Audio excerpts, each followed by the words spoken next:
وسهلا فيكم في حلقة جديدة من بودكاست ملفات طبيب المقدم من السعودي الألماني الصحية. هذا الموسم حناخذ أسئلة اللي نسمعها منكم في العيادات أو حتى على السوشيال ميديا. في بيوتنا كثير تنطرح أسئلة وتنطرح مواضيع من المفترض إنها تعرض على متخصصين، منها البسيط ومنها فقط للطمأنة ومنها يمكن يكون بعض الخرافة فيها. هذه المرحلة أو هذه الحلقة نبغى نوضح أشياء كثير، نبغى نرد على أسئلة كثير. أول سؤال يخطر في بالك، عندنا مولود جديد في البيت، فرحة أكيد، ولكن كيف نتعامل مع هذا المولود؟ كيف نبدأ من البداية؟ هل الأشياء اللي عندنا أو معرفتنا كافية؟ اعتمدنا على أهالينا، هل هي كافية؟ على مجتمعاتنا كافية ولا لا؟ المفروض نرجع لأطباء، نرجع لمواضيع مختلفة تتعلق بهذا الطفل الصغير، كيف حيتكون، كيف حيطلع، كيف حيكبر، وكيف القصص اللي تصير معانا يومياً مع أطفالنا. اليوم معانا في حلقتنا حيكون معانا دكتور حاتم تركستاني، استشاري طب الأطفال وأطفال حديثي الولادة من مستشفى السعودي الألماني في جدة. أهلاً وسهلاً فيك يا دكتور. أهلاً يا دينا، يا مرحبا. لما نقول ولد صغير يعني خلاص الفرحة تعم الحياة يعني، ولكن في جانب من الجوانب الأم يعني يصير عندها بانيك، خاصة الأمهات اللي جداد لسه على الموضوع، سامعة أشياء ولكن لم تمارس هذه الأشياء، تعتمد دائماً على الأكبر. لما نقول أول طفل لي، أكبر تخوف عند الأم إيش يكون؟ والله لعله هذا يكون سؤال ممتاز جدا نبدأ به، لأنه الأم دائما أقول الأم الجديدة دائما بين المطرقة والسندان، يعني هي تبغى أنها توفر كل شيء صحيح وممتاز للطفل الرضيع الجديد، لكن أيضا هي يعني تحت تأثير ناس أكبر منها، والناس يختلفوا في شدة التأثير. ترى يعني في بعض العوائل يعني تكون الجدة من جهة الأب ومن جهة الأم يعني شوية ربما تكون عندها سقف الإعلامي مرتفع شوية في النقاش، وبعضهم يكونوا الأصعبين ويكون الأمر بالإرغام، وطبعا دائما تكون في الجملة الشهيرة إنه إحنا ربيناكم، إحنا سوينا وكذا وما فيكم إلا العافية وهذه الأشياء، وهذا لا يعني بالضرورة دائما أن يكون هذا شيء صحيح. إحنا دائما نقول للأمهات، النصيحة اللي دائما أقول للأمهات، أقول حاولي أن ترتكبي أكبر عدد ممكن من الأخطاء. أن ترتكبي؟ نعم. أوكي. لأنه الأم سترتكب أخطاء. لما أنت تقولي لها لا تخطئي، أنت قاعد تكلفيها بأمر فوق طاقتها، لا هي إلا تفادت الأخطاء ولا هي إلا عاشت مرتاحة. علميا مثبت أن الأطفال يتعلموا أسرع من الكبار، صحيح؟ ففي أحد المنظرين العلميين الكبار في العالم سأل سؤال في يوم من الأيام، قال ليش الأطفال الصغار يتعلموا أحسن من الكبار؟ يعني الطفل الصغير الآن لو طاح وهو يتعلم المشي يقوم، لو طاح يقوم، لو 20 مرة طاح يقوم. أنا وإنتي لو طحنا 3 مرات يمكن ما نقوم، خلاص حقعد استنى. أيوة أحد يعني يساعدني. نستسلم. أيه. قال لأن الأطفال لا يخشون من الخطأ. كل ما إحنا ما نخاف من الخطأ قدرتنا على التعلم راح تكون أعلى. فلذلك أنا عشان أخلي تجربة الأم تكون تجربة ناجحة أقول لها أخطئي وعندك دكتور، يعني فاسألوا أهل الذكر إن كنتم لا تعلمون. نحن نبغى دائما نربط المعلومة بمصدرها الصحيح، لا يؤخذ العلم إلا من مصادره. إحنا لعل أهم رسالة اليوم نبغى، ممتاز إن إحنا نبدأ بهذه الرسالة، إنه خلينا نأخذ العلم من مصدره الصحيح، نحترم المجتمع ونحترم الكبار اللي حوالينا، لكن أيوه. يعني في الأخير لما يحصل مشكلة إحنا نلجأ لمين بعد الله سبحانه وتعالى؟ للطبيب. فخلينا من البداية نبدأ من عند الطبيب. جميل. دكتور، أول ما جاني المولود أنا لسه بعد دوبي طالعة من غرفة الولادة، جابوا لي البيبي، أهلي موجودين، كله يبي يسلم ويبوس. نعم. فأو يعني بالقليلة بوسة، يعني لازم صحيح. أبوسه وأشيله وأحطه وأهننه. صحيح. وهو لسه ما هو قادر يشد حيله أو إنه، وهي خايفة عليه. أول شيء تقوله لا تبوسه. صحيح. ولكن ندخل في مرحلة أخرى ومشاكل أخرى. هاي. ما تبغى ولدنا نبوسه، ما تبغى. هنا التصرف المفروض الصحيح، أو خلينا نقول المسألة العلمية صحيح الدقيقة.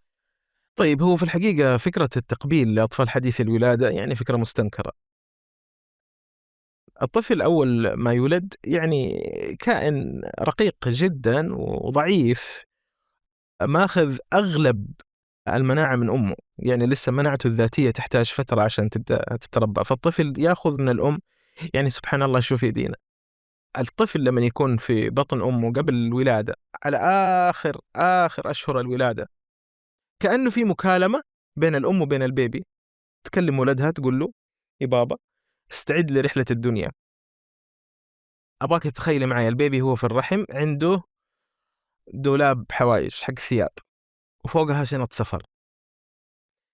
فأول ما تقول له أمه استعد لرحلة الدنيا، ينزل الشنطة الأولى ويعبيها حديد من الأم، كأنه بيسوي جميل لانش بوكس. جميل. ياخذ الشنطة الثانية ويعبيها كالسيوم من الأم، وياخذ الشنطة الثالثة ويعبيها أجسام مضادة من الأم، ويقفل الثلاثة شنط ويستنى رحلة الحياة. فأول ما يطلع رحلة الحياة يطلع معاه هذه الثلاثة شنط تكفيه تقريبا 4 ل6 أشهر. واحدة من هذه الشنط شنط الأجسام المضادة، معناته الطفل لما يخرج لرحلة الدنيا يخرج هو عنده أجسام مضادة الله سبحانه وتعالى أعطاه إياها من مامته عشان تعينه الأشهر الأولى إلين ما هو يبدأ يسوي المناعة الذاتية حقته. الطفل خصوصا خلال أول 3 أشهر، يعني ما أقول هو ضعيف مناعة، لا، يعني كلمة ضعف مناعة هذا يعني وصف مرضي. هو مو ضعيف مناعة، هو مناعته لم تنضج بشكل جيد بعد. لما إحنا أجي أقول لك فين تتوقعي من أكثر الأماكن الملوثة في جسم الإنسان، يعني أنا وإنتي الآن وأي أحد يسمعنا، أكثر مكان ملوث في جسم الإنسان هو الفم والأنف، يعني أكثر تلوثا من أماكن أخرى أنت من ما الأطراف تتصوريها. مثلا، نعم. أي من الأطراف. فلما إحنا نيجي ونقبل الطفل، وخصوصا يعني في ثقافتنا العربية، لما إحنا نجي نقبل الطفل يعني كأنها حركة انتقامية من شدة القبلة. أيوة، يعني من شدة الحب تعبيري يكون عنيف ويكون أحيانا يعني كذا بعنف وفيها بريشر وفيها ضغط، ويعني مسألة يعني حقيقة انتقامية أكثر. أيوة ما غير مريحة نهائيا. أنت بهذه الطريقة أنت قاعد تؤذي الطفل بشكل كبير جدا. نشد على يد كل الأمهات اللي يقولوا لا تقبل الطفل الآن. قطعا في كل مرحلة من مراحل حياة الأم سينقسم الناس اللي حولها إلى قسمين. القسم اللي راح يقدر أن هذه أم ما زالت يعني متأثرة بموضوع الولادة، تجربتها جديدة، تبغى أنها تجربتها تكون ناجحة بكل المقاييس، وبين الناس الذين لن يتفهموا هذا الأمر. نعم، حياخذ الموضوع شخصي أكثر، صحيح. حياخذ الموضوع اجتماعي شخصي. وربما هذا يعني قد يكون وراءه ما وراءه، لكن أنا دائما أقول نصيحة للأمهات: خلي تجربتك الأولى تجربة ناجحة، خلي الناس يولفوا مع البيبيات التانيين إنه هذه طريقتك. يعني لو أنت رخيتي الحبل مع أول طفل لن يكون الأمر سهلا مع أطفال القادمين، طالما أنه هذا هو الشيء الصحيح اللي حينعكس إيجابا عليك وعلى صحة طفلك. في نهاية المطاف سيتفهم اللي تحتاجيهم في حياتك أن يتفهموا، سيتفهمون. الناس اللي لن يتفهموا هذا الأمر، إنك أنت خايفة على طفلك، البقاء في الأخير لك ولطفلك. يعني لن نستطيع إرضاء كل الناس اللي حولين في الكون، لكن علينا أن نقوم بالشيء الصحيح. أنا دائما أقول للأمهات وحتى للأطباء اللي يكونوا مثلا في سنوات التدريب، أقول دائما إحنا في الحياة عليك أن تكون صادقا، لا عليك أن يصدقوك. أنت تحتاج أنك تسوي الشيء الصحيح. هذا الشيء الصحيح لو انعكس عليه أنه تفهم وكذا فبها ونعمت، لو لا أنت قاعد تسوي الشيء الصحيح. جميل. قلت الطفل يحضر نفسه وهو في الرحم، يحضر نفسه ب3 شنط. صحيح. خلصنا من الشنطة الأولى وهي المضادات، في شنطة عندي ثانية وهي الكالسيوم. نعم. أنا طفلي لسه نازل في يعني غذاء، لازم أمده بهذا الغذاء. أول شهر أو أول شهرين هو معتمد تماماً على الحليب، ولكن في ناس تقول لك لا أعطيه موية، لا تعطيه موية. في خرافة تقول موية، لا موية نعطيه، لا ما نعطيه، أول 3 شهور ما ينعطى، لا بعد ما سنة نكمل.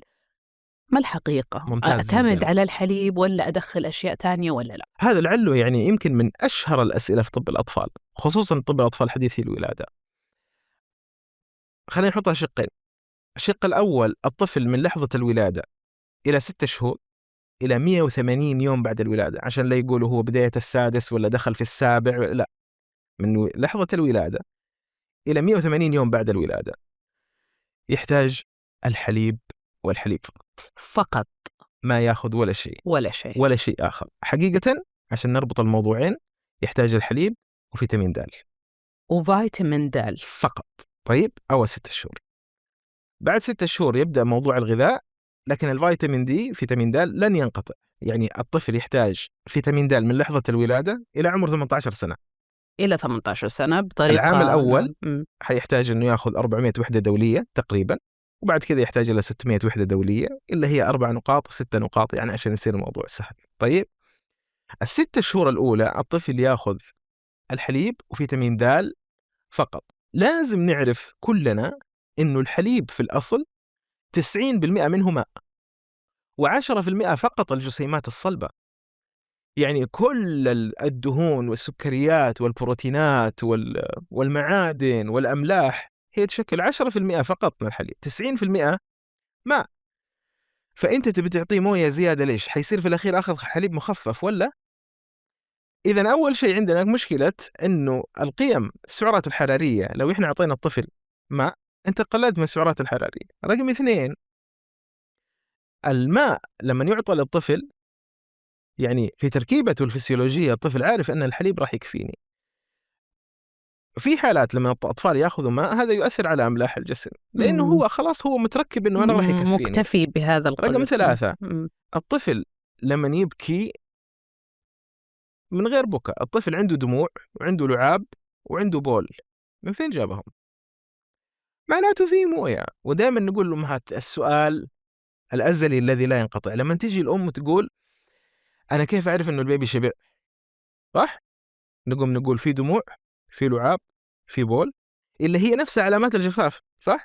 إحنا نحذر دائما نقول الطفل اللي ما عنده دموع، ما في لعاب، ما في بول، هذا علامة من علامات الجفاف. قد يعني عشان لا يكون الأمر يعني نرعب به الناس. هو نفس المبدأ. الطفل اللي لديه القدرة أنه ينتج الدموع، بالمناسبة أول أسبوعين بعد الولادة ما في دموع، فالأمهات لا ينفجعوا. نعم. هذه المعلومة مهمة. الدموع ما تشتغل أول أسبوعين، بعد أسبوعين. فعشان كذا تلاقي كل البيبيات بعد الولادة يبكوا بس ما في دموع. ما في دموع. على نقول كذابين إحنا على طول نقول يدلوا تعود على الشيل، على طول كذا نقول. ولذلك يعني إحنا نقول دائما إنه الحليب 90% منه ماء. الله سبحانه وتعالى سبق في علمه الكريم إنه هذا الطفل أعطي له كل احتياجته في هذا الباكيج اللي اسمه الحليب راح يكفيه. في نقطة دائما أنا أوصلها يدينا الأمهات، أقول لهم بعيد الشر بعيد الشر بعيد الشر، الناس اللي يكونوا ربما في العناية المركزة في غيبوبة شفاهم الله وعافاهم، جزء كبير منهم غذائهم يكون الحليب، ما يحتاج شيء ثاني فقط. معناته الحليب يعني هذا غذاء كافي مكتفي. هذا الكلام ينطبق على الحليب الصناعي، لأنه في أمهات يكون عندهم مثلا مشاكل صحية، أو الحليب الصناعي برضو يكفي ولا لا؟ هنا المفروض في طريقة أخرى أو بروتوكول آخر. طيب شوفي سؤالك مرة جيد عشان نفرق بين يكفي ولا هو الأميز والأفضل. يكفي أخشك يكفي، يعني احتياج لنمو وغذاء يكفي. لكن هل فيه السر الكامن اللي ربنا سبحانه وتعالى وضعه في حليب الأمهات؟ لا، ولا يمكن المقارنة. ولا يعني شوفي لو اليوم إحنا فقط تكلمنا عن الأسرار الإلهية الموجودة في حليب الأم، يعني نحن نحتاج ضعف المدة اللي إحنا راح نأخذها في هذا البودكاست. حليب الأم سواء بمحتواه المادي على المدى القصير أو المدى البعيد، أو التأثير النفسي السيكولوجي على الطفل أو على الأم، أو على الرابط اللي يربط بينهم، أو على المناعة، أو على التحصيل الدراسي، أو على الحماية الطفل صحيا بعد 40 عام، هذه كلها موجود في حليب الأم. هذا لا يوجد في الحليب البقري أو حليب بقية المواشي اللي ربما تستخدمها الأمهات. لذلك إحنا بنقول لو الأم لم تتمكن، حليب الأم هذا لا يعلو عليه شيء. هذه نقطة أول السطر، يعني لا نناقش في هذا الموضوع. لكن لأي سبب من الأسباب لو الأم لم تستطع أنها ترضع الطفل، فهل الحليب الآخر المتواجد في الأسواق يكفي؟ نعم يكفي. هل يعطي الطفل ما يحتاجه من النمو؟ نعم، ما في كلام، يحتاج كل الأشياء اللي يحتاج الطفل تكون موجودة، لكن ما حيكون أبدا ولا يقارن بأي حال من الأحوال بحليب الأم. نعم، جميل جدا.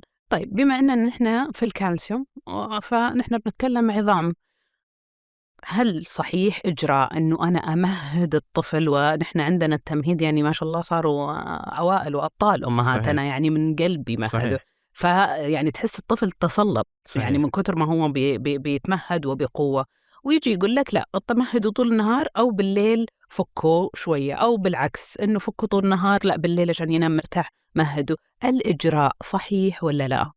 طيب خلنا ننطلق من المبدأ العلمي، بعدين ربما نفصل قليلا. علميا مثبت أن المهاد أو القماط أو الكوفلة أو الكافولة المشدودة مثبت أنها تسبب خلع في الورك عند الطفل. هذه مثبتة علميا، هذه من ضمن الأسئلة اللي تكون في امتحانات الزمالة أطباء الأطفال، يعني حتى نثبت هذه الفكرة لدى الأطفال. فالناس إلا يعني أنت تعرفي في بعض الأمهات بعد ما يلف الطفل بعد ما يكوفلوا يجيبوا حبل. أيوة، ما هو هذا يجيبوا حبل يربطوا. إيه. يعني قضية عدة كون، يعني كأنه أسير. بالضبط. إيه يعني خايفين يشرد. يعني مو معقول. إحنا بنقول إنك تبي تلمي الطفل بعدين يقول لك لا شديه عشان لا يطلع يده، يعني هو مزعلك في إيش؟ يعني هو وبعدين طريقة المدة نفسها إنه يده مشدودة ورجله مشدودة. فلذلك علميا نعم، إحنا نعرف علميا أن الطفل إذا تم تمهيده بشدة هذا مرتبط مع خلع الورك. خلع الورك يعني أن عظمة الفخذ تخرج من مكانها. هذا مثبت علميا. الآن شوفي، في كل نقطة راح نقولها اليوم قطعا سيكون هناك من سيقول ما هو صحيح، أنا كنت أسوي هذا الشيء وما حصل هذا الشيء. أيوه، يعني شوفوا صرتوا كبار. نعم. على قول الأمهات صرتوا كبار. إحنا قاعدين نتكلم على أشياء اللي هي مثبتة وإحنا بنشوفها في العيادات. ما هو بالضرورة إنه تحصل لنا كل حاجة سيئة لا سمح الله عشان نصدق أنها موجودة. هذه الأشياء موجودة، رضي من رضي وأبى ما أبى. هذه وقائع، هذه بنشوفها في حياتنا الطبية وبنشوفها ومثبتة علميا في المراجع وفي أكثر من مراجع علمية. يعني ما هي آراء مرسلة ولا كلام من هنا أو من هنا، لا، هذه أمور مثبتة. الآن شدة الربط أمر يعني relative، ما هو أمر واقعي. يعني شدتك غير شدتي، القوي بالنسبة لي غير القوي بالنسبة لك. ودائما إحنا نقول للأمهات إنه هل هو أمر ضروري؟ لا. يعني هل المفروض أنا إني كوفل الطفل؟ والجواب الطبيعي لا، ما هو لازم.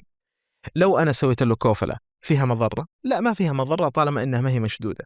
واضح؟ أي يعني ممكن ألفه بس بطريقة أقدر أشيله فيها. أما حكاية إنه الطفل لابد إنه يكون ممدود كذا كأنه عصاية، عرفت كذا، ومشدود وما يقدر. ترى في بعض الأمهات الطفل حتى يكون في عنده صعوبة في عملية التنفس من شدة الشدد اللي يكون فيها. هذه الأشياء مرفوضة جملة وتفصيلا، ما هي كويسة لا على الطفل ولا على نموه ولا على عظامه ولا. طيب هل هذه الكوفلة تطول الطفل؟ لا. هل هذه تخلي عظامه مستقيمة؟ لا. هل هذه راح تخليه أطول لمن يكبر؟ لا. هذا كله كلام غير صحيح. الأمهات يقولوا في أغلب الأمهات إنهم يكوفلوا الطفل عشان لا يتفزز وهو نايم. أي عشان ما يخاف من يده. أي مثلا، ولا يعني أيوه. لمن كذا لا يبكي. أيوه. وهذه الأشياء. أيوه. ليكن ما يكن. إحنا خلينا نحقق الشرط. تبي تكوفلي كوفلي، لكن لا ينشد، لأنه ما سيترتب على هذا موضوع الشد يعني أخطر بكثير من موضوع إنه يصحى ويخوف نفسه. صح، لأنه في يعني إجراءات صعبة بعدها حتصير صحيح. أمراض يترتب صعبة عليها أمور سلبية. يعني سلبية. نحن في غنى عنها. نعم، جميل. من ضمن الخرافات اللي نسمعها وأمهاتنا دايما يسووها، لا عشان يصير النظر أحسن نكحل الطفل. طبعا. طيب خلينا كمان نقسمها هذه الأشياء. الطفل من لحظة الولادة يرى، لكن لا يرى بوضوح. الطفل بعد الولادة إلين الشهر الثالث إلين الشهر الرابع يرى، لكن زي لما أنت تشوفي من الزجاج المغبش هذا مضبب. أيوة. كأنه رؤية ضبابية. نعم. كذا. إلين بقى بين الرابع والسادس يبدأ الطفل يرى بوضوح. فإذا الطفل سيسير في هذا الطريق بغض النظر أنت كحلته ولا ما كحلته. لن تستطيع أنك تسرع عملية النظر، لن تستطيع أن تسرع عملية النطق، لن تستطيع أن تسرع عملية المشي. هذه أمور فطرية. يعني لو عندنا مثلا جدلا دحين دينا، خلينا ناخذ كذا في عالم الأحلام، لو عندنا في ولدت طفل وخلته في كهف وحطينا عليه كاميرات وإحنا شردنا، الطفل هذا أول ما يصير عمره 6 شهور راح يجلس، ما حد علمه الجلوس، الله خلاه يجلس. لما يصير عمره سنة حيوقف، لما يصير عمره 2.5 ما راح يتبول على نفسه وهو نايم. لما يصير عمره سنة حيبدأ يقلد الأصوات اللي حوالينه، يعني لو سمع بابا ماما حيقول بابا ماما، سمع عصافير حيسوي صوت العصافير، سمع صوت الثعلب حيسوي صوت الثعلب.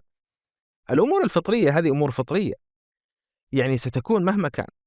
لما أنت تقولي لما نحن نكحل، ناهيكي على ما قد يكون في موضوع الكحلة العربية وهذه الأشياء، ناهيكي، يعني لن ندخل أصلا في هذا المجال. لكن هل نحن قاعدين نسوي أي شيء إيجابي لهذا الطفل؟ قطعا لا. هذا نفس الشيء اللي منتشر يعني جدا احنا مثلا في الثقافات اللي عندنا، الثقافات العربية والثقافة الخليجية على وجه التحديد، أن الطفل حديث الولادة أو الطفل خلال الشهور الأولى نعطيه قهوة عشان ينطلق يتكلم. لسانه. نعم. ينطلق. طبعا وهذا كلام يعني غير صحيح نهائيا. يعني أبدا. يعني دكتور، في حلقة من الحلقات تكلمنا فيها عن التخاطب وتأخر النطق عند الأطفال. أنا كمذيعة ما تكلمت إلا عمري 4 سنين. نعم. ما تكلمت يعني أبدا، وأهلي استسلموا أنه أنا لا أنطق، خلاص. نعم. لا أنطق، ولكن يعني فطرة ربنا سبحان الله. يعني أعطوني قهوة لما داخل ما صار شيء. شفتي الآن يعني حقيقة هذه ربما من أهم النقاط اللي قلناها. شوفي دينا إيش اللي بيحصل. لنقل مثلا أن دينا الله يحفظها في فترة من الفترات تأخر عليها النطق، جات مثلا إحدى قريباتها وسقتها قهوة،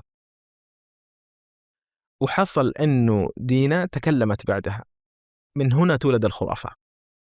الخرافة هي عبارة عن واقعة حصلت تم ربطها بسبب غير صحيح ثم طارت في الآفاق. أي خرافة تمر عليك في الحياة أعرف يقينا أنه في شيء حصل في فترة من فترات التاريخ، فترة من التاريخ حصل أمر معين تم ربطه بسبب غير صحيح وخلاص مشي. لما نحن نيجي نتكلم مثلا الناس اللي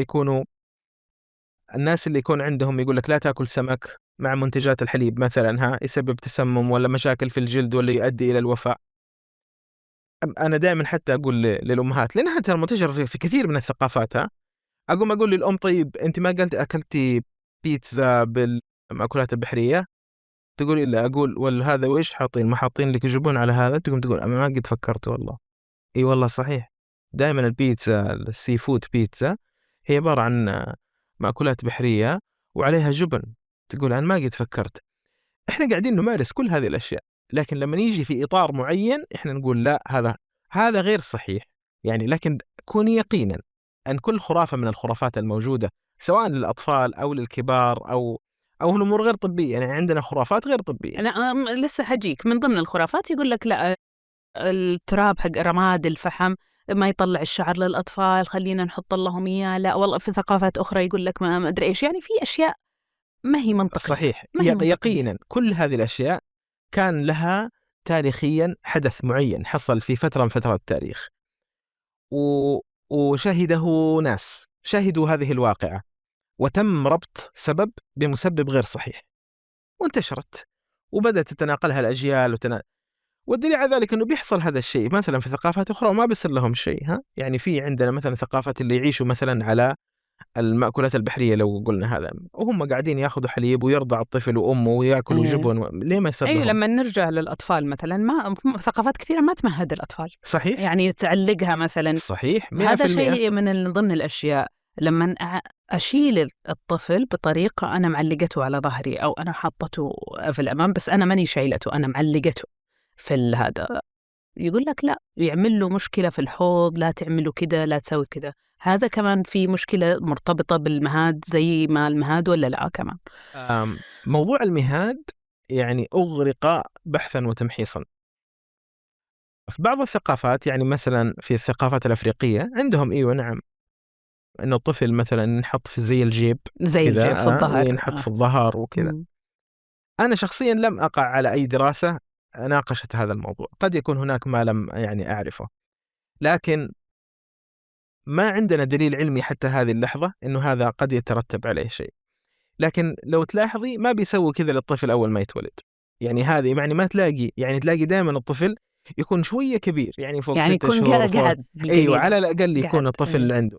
ما عمرك تلاقي حتى في تشوفي مثلا في التلفزيون ولا في وسائل التواصل أنك تلاقي في طفل تو الآن عمره 3 أيام 4 أيام أسبوع أسبوعين ينحط في هذه الطريقة. تلاقي دائما لا، الطفل شوية أكبر اللي بينحط في هذه الطريقة. نحن نرجع دائما للتأصيل العلمي عشان لا يصير الكلام وجهة نظرك ضد وجهة نظري.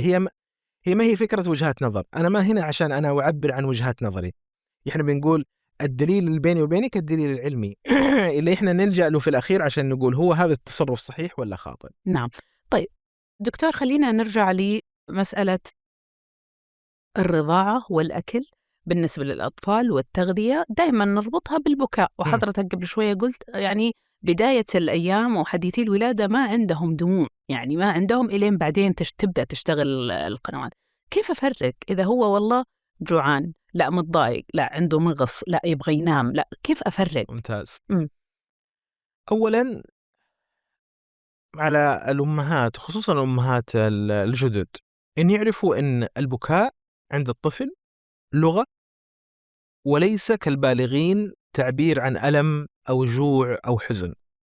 يعني الناس الكبار لما يبكوا عندنا مشكلة، يا حزين يا متألم يا فرحان يا فرحان. يعني يكون عندنا هو تعبير عن عند الأطفال الصغار البكاء لغة فقط، هذه لغة.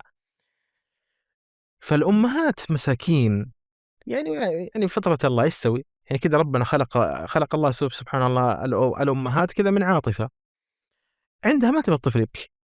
يعني الطفل يبكي لازم يسكت، في حين إنه البكاء في حد ذاته لغة. الطفل يبكي إذا كان يبغى ينام، الطفل يبكي إذا كان موسخ بغير حفاظة، الطفل يبكي إذا جاع، الطفل يبكي لو كان القماط مشدود عليه مثلا. فليس بالضرورة أن الطفل اللي يبكي يكون فيه مشكلة. هذه النقطة الأولى. النقطة الثانية أنه كل بكاء يبرر على أنه جوع حتى يثبت خلاف ذلك. فإذا بكى الطفل وتقبل الرضاعة فهذا الطفل جائع. إذا ما تقبل وقته يكون فيه شيء ثاني، عشان بس نسهل الموضوع على الأمهات. فإذا عندك طفل، هذا طفل حديث الولادة وبكي، رضعيه. إذا رضع طفل جيعان لن يجامل. يعني أنا دائما أقول للأمهات الشيء الجميل في طب الأطفال أن الأطفال يعني ما يكذبوا، ما يستطيعوا التمويه. يعني إحنا بالغين ممكن نروح عند الطبيب ونخبي عليه أو نعطيه معلومات غير صحيحة أو حتى نغير وقائع الأعراض اللي موجودة عندنا. الطفل لا. يعني حتى في بالإنجليزي يقول a smiling child is not a sick child. الطفل المبتسم طفل ما هو مريض. الأطفال ما يجاملوا في هذه الأشياء. فطفلك لما يبكي هو جاء حتى يثبت خلاف ذلك. فإذا تقبل الحليب فهو جاء، إذا لم يتقبل الحليب معناته يا يكون ممغوص يا يكون الحفاظة. يعني لما نرجعها للنقطة الأساسية أنه ليس بالضرورة أن إحنا نخاف أن الطفل يبكي لأن هذه لغة، هذا في حد ذاته يخفف جزء كبير. لأنه أصل السؤال كأنه بنقول ليش يبكي؟ ليش قاعد يبكي؟ لما أنت دحين طرحتي السؤال يا دينا قلتي دكتور هو دحين هذا حق جوع ولا حق مغص يعني ولا ايوه اكيد ما يعني كأنه احنا قاعدين نقول ما نبغى، لا نقول خليه يبكي. لأنه البكاء يعني تعرفي الأطفال اللي في العناية المركزة ما يبكوا لا، لأنهم مرضى جدا. أوكي. الإنسان المريض ما يقدر يبكي. لما أنا أكون في العناية المركزة وأشوف طفل يبدأ يبكي أعرف إنه صار كويس، حيخرج. أوكي صار كويس، أنا وقت الخروج. عشان كذا دائما في العناية المركزة تلاقي هدوء، تسمع بس صوت الأجهزة طيت طيت طيت طيت، بس ما في ولا طفل يبكي. لأنه البكاء يحتاج إلى شوية طاقة. مثلا أنا أقول لك اعذريني بس هذه النقطة. مثلا الطفل اللي يبكي بكاء شديدا ما عنده مشكلة في الرئة ما شاء الله، لأنه البكية يحتاج إلى شهيق عميق ويحتاج إلى زفير لازم يأخذ عشان تطلع البكية. فالطفل اللي قاعد يبكي أنت تعرفي إنه لما أنا يجيني في العيادة حتى مو طفل حديث الولادة، يجيني طفل عمره 3 4 5 سنين وعنده ربو ومو راضي يخليني أفحصه ويبكي بعلو الصوت، أنا أرتاح يعني خلاص إنه شايف صدره النفس كويس. لأنه النفس لو كويس. كان هذا الطفل مكتوم ما كان يقدر يبكي بهذه الطريقة. البكاء يحتاج، إذن لو نخرج بس بنقطة واحدة، خلينا نقول أنه البكاء عند الأطفال لغة، لا ما نأخذها على في الأساس أنه هو قاعد يقول لنا أنه أنا عندي شيء. طيب أوكي، بيبلغني، لكن ليس بالضرورة أن يكون هذا الشيء سيئا. أوكي يعني هو يعني هي مشكلتها الأم إنه يعني أبغى أفهم هذه اللغة أو إيه. أبغى أترجم هذه اللغة. حقيقة لا، أوكي، الأم ما تبغى الطفل يبكي. تبغى بس يسكت. يعني ساكت، نعم هادي، صحيح. شوفي لطيف. أيوة. بالإجمال، وربما يعني كثير من الأمهات الفاضلات الآن يسمعوني، أيوة إجمالا إحنا ليش نبغى نعرف هو إيش سببه؟ لأنه ما زال البكاء يشكل لها عائقا. هي ودها تقول لا أنا ما أرتاح لمن طفلي يبكي. والله هذا أمر صعب المنال يعني. مهمته إنه هو يبكي. طيب بما إنه يعني الرضاعة وعرفنا كيف الرضاعة والمفروض الرضاعة طبيعية ومو ضروري ندخل فيها الشيء، بس أوصل لمرحلة أنا أبغى أفطم الطفل. نعم. ومن الخرافات حطي مرة، حطي مدري إيش، خليه يرميها بيده، خليها خاصة لما يكون يعني سنة مثلا أو كده، خليه بنفسه يرميها. اللهاية كمان عندي مشكلة فيها.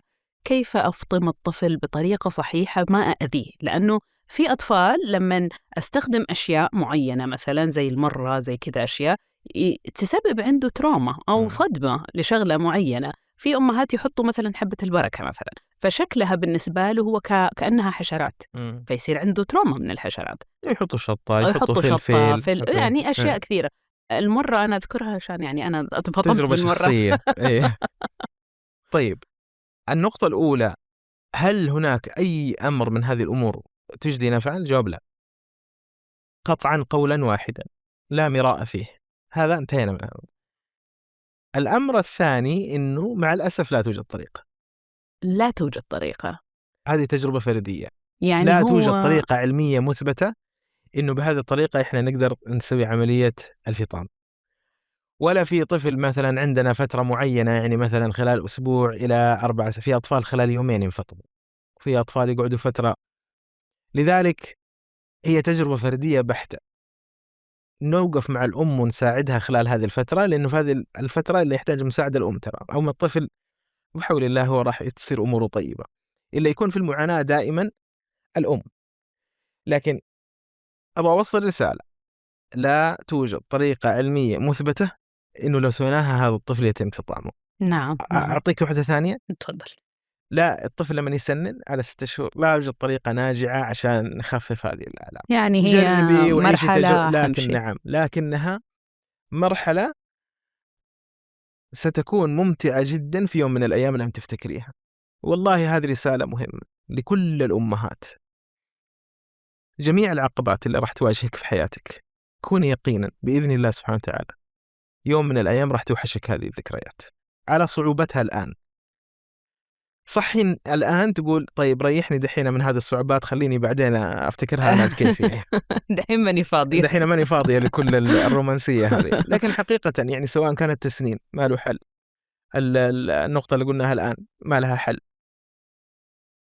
ستجد الأم أنه في أشياء كثيرة ما لها حل، يعني لا يوجد لها طريقة ناجعة. لكن هذا لن يختلف كثيرا عن أشياء كثيرة في حياتنا.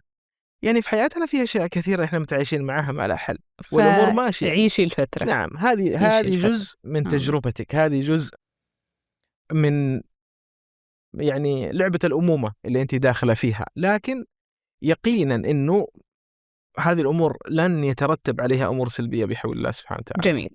دكتور، في معمعة عندنا وأنا لازم أروح المستشفى دائما ولازم أشوف المتخصص ودائما هذا مرحلة التطعيمات. تطعيمات مرة كثيرة نعدي فيها، تطعيمات نعرفها وتطعيمات والله لا والله لازم نعرج عليها، لازم أرجع أشوف الدكتور. والله تطعيمات يعني بدأت تدخل علينا كمان جديد. مسألة مرحلة التطعيمات هذه، إيش الطبيعي اللي لازم أخذه وإيش اللي ممكن أضطر إني أخذه؟ نعم، موضوع التطعيمات دائما يعني فيها يعني تطفو عدة نظريات مؤامرة يعني في المجتمعات، ما هو بس في مجتمعاتنا. صحيح. الكلام اللي أنا راح أقوله الآن هو كلام علمي لا أحاول به أن أقنع به أحدا. أصلا لا أنوي أني أقنع به أحد، ولا وظيفتي أني أقنع أحد. أنا إنسان أمام الله سبحانه وتعالى، عندي مادة علمية، علي أن أبرئ ذمتي أمام الله بأني أبلغها للناس. سيكون من الناس من يستوعب هذه الفكرة، ومن الناس من لا يستوعب. اللي قبلي ولا أحسن مني والأعظم مني كانوا عندهم رسالات، في من الناس اللي اقتنعوا منها وناس ما اقتنعوا بهذه الرسالة. التطعيمات في الأصل أنها مهمة جدا وتحمي بأمر الله من أمراض خطيرة للغاية. الارتباط الذهني اللي صاير عند الناس إنه يربطوا التطعيمات بأمور أخرى، حصل فيها في مرحلة من التاريخ قطعا الكلام اللي قلت لك هو قبل شوية، إنه حصل شيء وارتبط بأمر آخر. نعم. وطار في الآفاق. والدليل على ذلك لما إحنا نحسب نسبة وتناسب،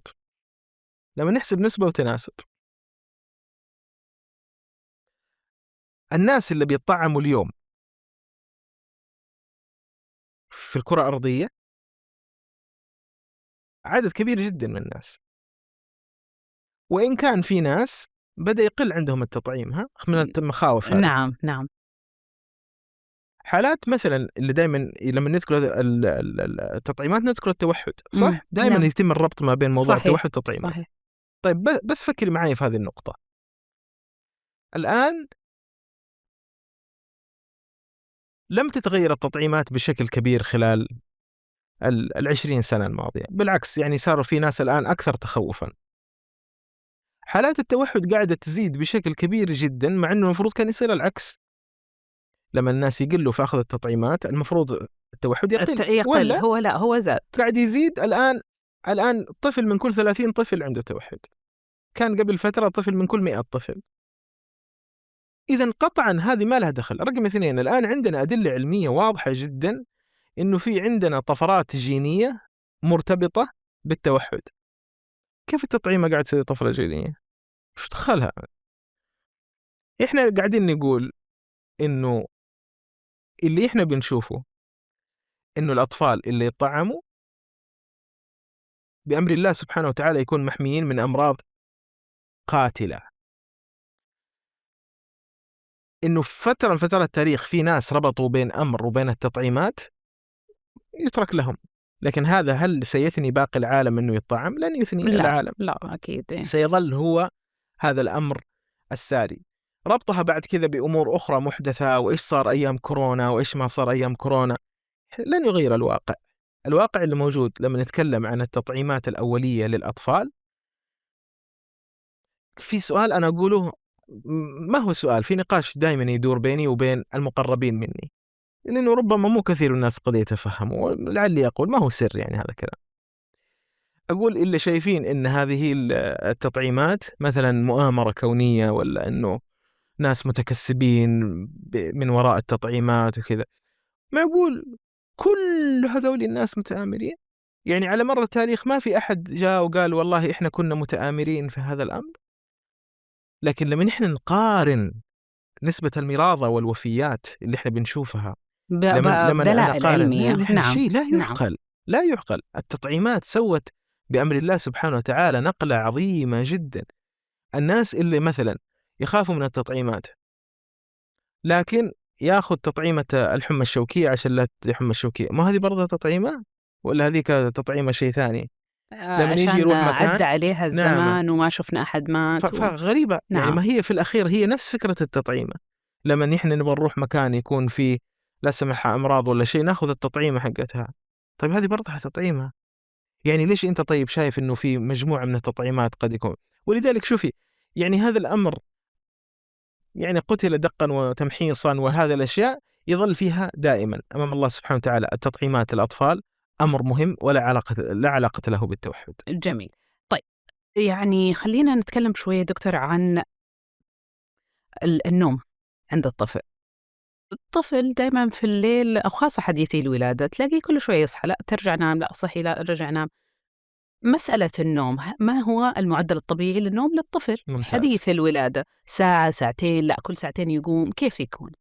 إيش رأيك أعطيكي حاجة تريحك وتريح كل وصفة بحول الله. سحرية. نعم، وصفة سحرية. نعم. حاجة مريحة جدا. إحنا ليش نبغى الطفل ينام؟ عشان يرتاح. نحن نرتاح. نحن نكون نعم، واقعيين. هذا هدف آخر ممتاز جدا. الهدف الأول إيش توقعي؟ طيب ليش إحنا ينمو. نبغى الطفل؟ ينمو. ممتاز. ايوه ينمو. وليش يعني نبغى ياكل؟ عشان ينمو ممتاز. برضو بطريقة صحية. وليش نبغى يتبول عزكم الله؟ وليش نبغى يتبرز؟ ممتاز. صح. كلها ستصب في الأخير موضوع النمو. يلا الشق الثاني، لما نقول ينمو كيف يقاس هذا الأمر؟ بالطول والوزن ومحيط الرأس، ولا نعم. ايش رايك؟ صحيح. ممتاز. صحيح. إذا الطفل حقق شرط النمو في الطول والوزن ومحيط الرأس، مالك صلاح قديش نام وقديش أكل قديش وقديش بكي. لو عندنا طفل بينام 24 ساعة في اليوم وما يكبر، أفرح أنا.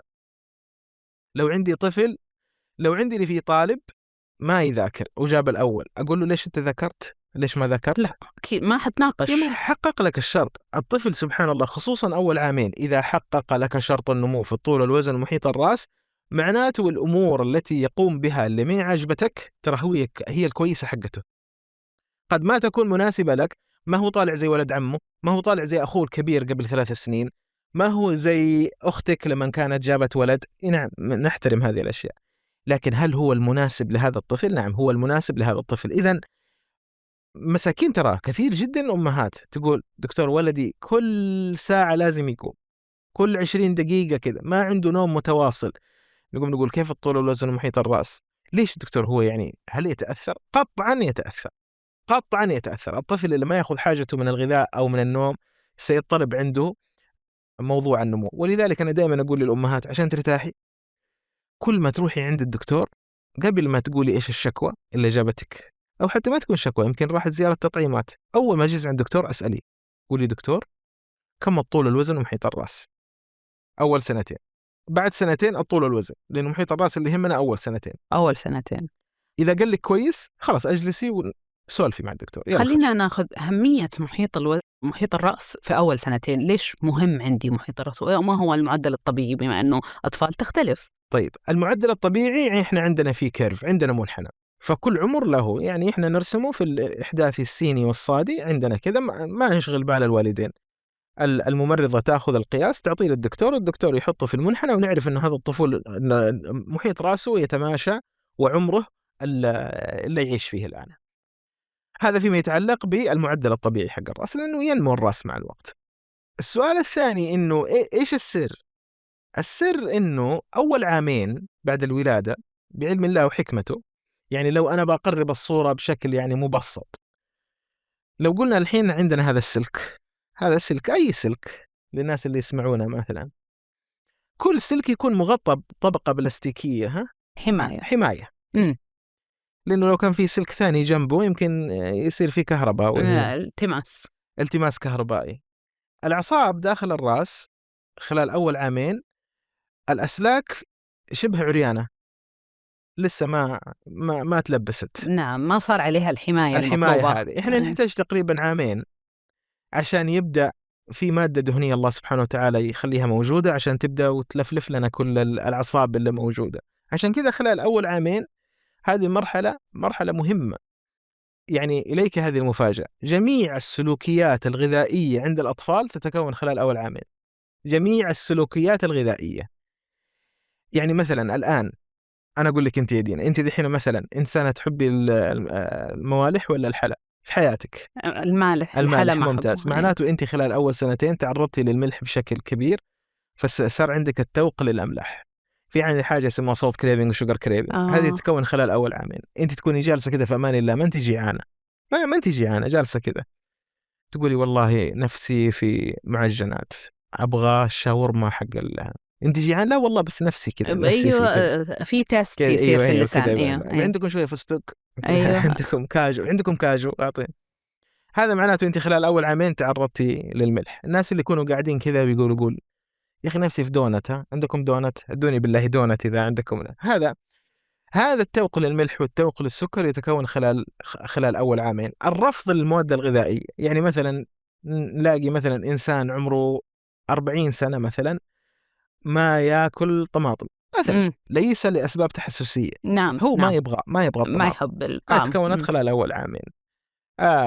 جميع، عشان كذا إحنا نقول أول عامين جميع السلوكيات الغذائية اللي تتكون. ترى شوفي، ترى في كثير من الثقافات العربية تلاقي طفل عمره مثلا 1.5 سنة تلاقيه قاعد يعض في طماطمه وياكل خيار أو كذا، هذا تلاقيه هو كبير كذا يعني ما عنده مشكلة مع السلطة، ما عنده مشكلة في مع حين إنه كثير إحنا مواد دحين كثير غذائية. الأمهات اللي يسمعوني الآن يمكن يبدأوا مرحلة من الألم والتعب إنهم يعرفوا عيالهم ما يأكلوا خضار.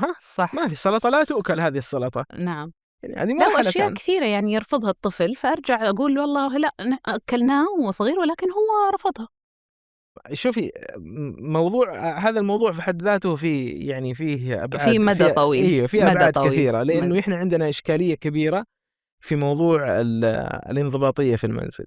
يعني إحنا عندنا في إشكالية في موضوع السلوك عند الأطفال، لأنه فرط الدلال اللي قاعد يصير الآن اللي نراه، يعني فرط الدلال اللي أنا شايفه آخر مثلا 10-15 سنة ما شفته في حياتي كلها. الطريقة اللي صار يتعامل بها الوالدين الآن مع الأطفال، شوف يعطيك مقياس يعني قد يكون مزعجا، لكن هذه وقائع لازم نشوفها. كمية الأطفال الصغار اللي الآن، يعني حتى هو طفل صغير يضرب أمه ولا يتفل على أبوه ولا كذا، عندك مشكلة في ذلك المنزل، شئنا أم أبينا في عندك مشكلة. وإن كانوا يقولوا الوالدين ربما يقول لك لا والله بس هو صغير كذا، ترى من جوا أنت متأذي، ترى أنت من جوتك ترى مو عاجبك هذا الشيء، مو عاجبك أن يصير هذا الشيء.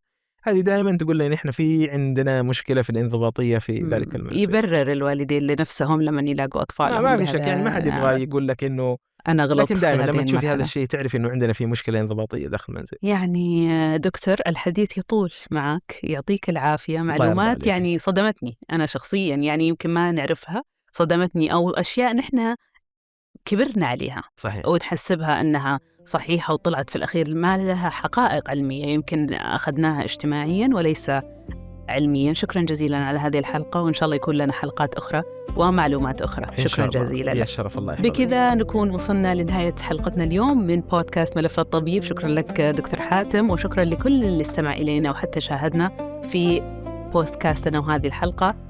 يعطيكم العافية، إن شاء الله نلتقيكم في حلقة جديدة من ملفات طبيب. نرعاكم كأهالينا.